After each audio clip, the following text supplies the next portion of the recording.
Я начну только тогда, когда вы сядете. Садитесь. Одно и то же, что ли, повторить.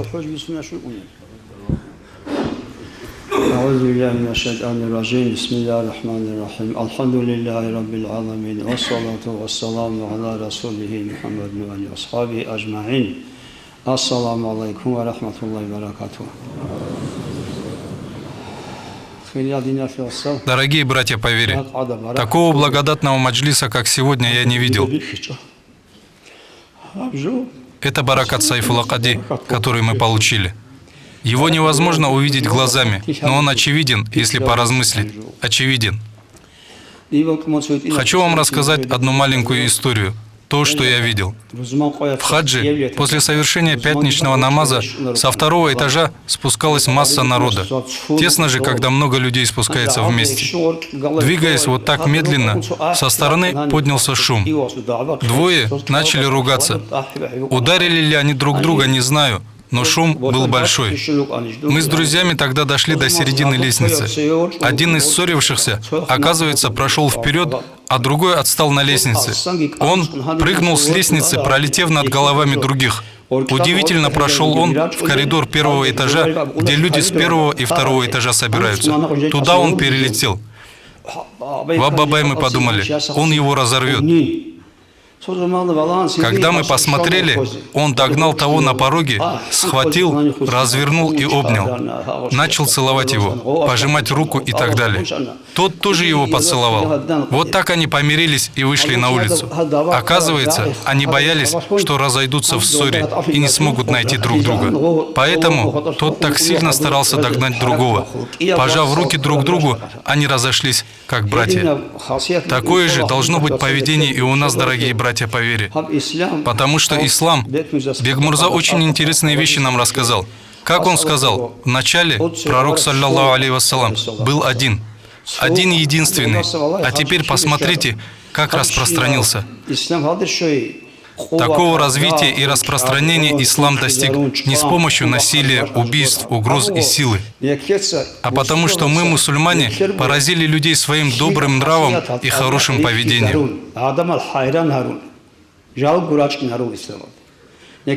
Разговоры и проповеди тоже неэффективны. Это мы должны обладать истинным исламским нравом. Искренне, не на словах, а от души. Тогда люди сами к нам потянутся. Шариат тоже от нас этого требует. Поэтому, что вам рассказать?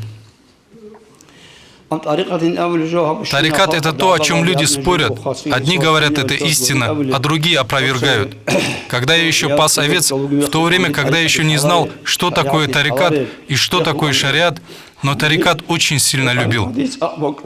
Кроме названия, что это значит, что они делают, тоже не знал. Когда говорили тарикат, к этому удивительная любовь была. Еще тогда говорили, сейчас тариката нет, это ахир-заман. Моя мать, да смоются ее грехи, была в Урибе у устаза. Она мне рассказывала о устазе, о тарикате. Но я говорил, что сейчас ахир-заман и устаза уже нет. Мне тоже так говорили. Видимо, я за это держался и говорил так. Пока время не придет, так бывает. В других делах тоже так бывает. В конце концов, я попал туда. Меня не покидало беспокойство. Я сам не мог понять, откуда это. Но когда время наступило, и я вступил в тарикат, в моем сердце появилось удивительное, небывалое раньше умиротворение и покой. Я стал другим человеком. А какой баракат получил, думаю, даже не стоит говорить. Да вы и сами знаете об этом. Вначале каким приходит человек, и когда уходит, каким бывает. Разве не меняется ваше сердце? Меняется же.